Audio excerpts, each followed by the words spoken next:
সাংবাদিকদের বিরুদ্ধে মামলা হলে আইন মন্ত্রণালয়ের কিছু করার নেই বলে সাফ জানালেন উপদেষ্টা আসিফ নজরুল। বলেন, আইন মন্ত্রণালয় থেকে কোনো সাংবাদিকদের জামিন দেয়া বা না দেওয়ার ব্যাপারে কোনো নির্দেশনা নেই।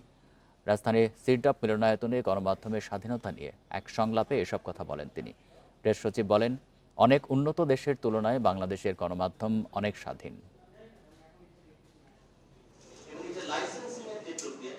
রাজধানীর সিরডাপ মিলনায়তনে বৃহস্পতিবার সকালে গণমাধ্যমের স্বাধীনতা, সাংবাদিকদের সুরক্ষা ও আইনি কাঠামো বিশ্লেষণ নিয়ে এই সংলাপের আয়োজন করে সেন্টার ফর গভর্নেন্স স্টাডিজ। এতে অংশ নেন সাংবাদিক, রাজনীতিবিদ ও সুশীল সমাজের অনেকেই। তারা অভিযোগ করেন, গণতন্ত্র ও নির্বাচন ব্যবস্থা ধ্বংসে ভূমিকা রেখেছে গণমাধ্যম।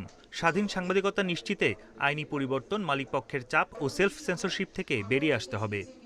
কে দোষর কে দোষর নয়, এটি আদালত নির্ধারণ করবে। যদি আপনি এখন রাজনৈতিক উদ্দেশ্যে যদি এই ট্যাগ লাগানো হয়, তার ভবিষ্যৎ কি হবে? এবং এটা ভয়ের সংস্কৃতি কাজ করবে। সত্যিকার অর্থে এগুলোর খুব সংস্কারের সম্ভাবনা দেখি না, কোনো একটা বিপ্লব ছাড়া। প্রেস ফ্রিডম নিয়ে আলোচনা আনতে চাই বা সংস্কার করতে চাই, তাহলে আমাদের আর্টিকেল 39 এ যে ইনসাইটমেন্ট আর ইনডিসেন্সি দুটো সাব ক্লজ আছে, এই দুটো সাব ক্লজে আসলে হয়তো বদল আনাটা অত্যন্ত গুরুত্বপূর্ণ। সংলাপে উঠে আসে 5 আগস্ট পরবর্তী সাংবাদিকদের নামে হত্যা মামলার বিষয়। কেউ মামলা করলে আইন মন্ত্রণালয়ের কিছু করার নেই বলে জানান উপদেষ্টা। বলেন, ডিজিটাল আইনের বেশিরভাগ মামলাই প্রত্যাহার করা হয়েছে।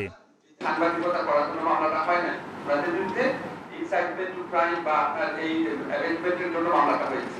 এখানে আপনারা অবশ্যই প্রশ্ন তুলতে পারেন যে ওনারা জামিন পাওয়ার অধিকার আছে কিনা, অবশ্যই এই ব্যাপারে আপনার প্রশ্ন তোলা যায়। কিন্তু মামলার ব্যাপারে আমাদের কিছু করার নেই। মামলা করেছে সাধারণ মানুষ, সমস্ত শ্রেণীর মানুষের বিরুদ্ধে মিথ্যা মামলা হয়েছে।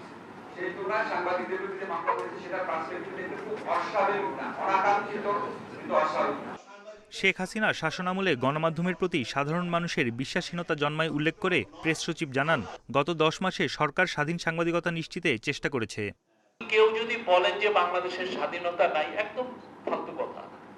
বাংলাদেশের জার্নালিজম এত ফ্রিডম আছে, আমি বলবো যে উন্নত বিশ্বেও এই ফ্রিডমটা নাই।